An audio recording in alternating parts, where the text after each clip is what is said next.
C Joseph Vijay எனும் நான்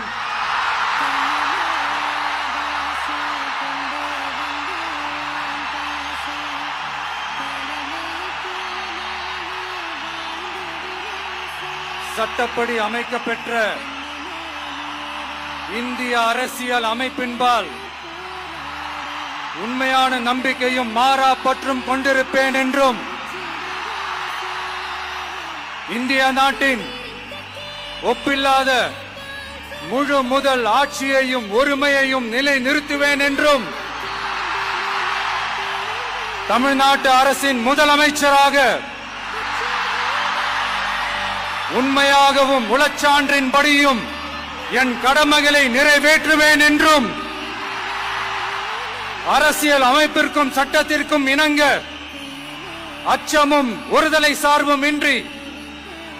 விருப்பு வெறுப்பை விலக்கி பலதரப்பட்ட மக்கள் அனைவருக்கும்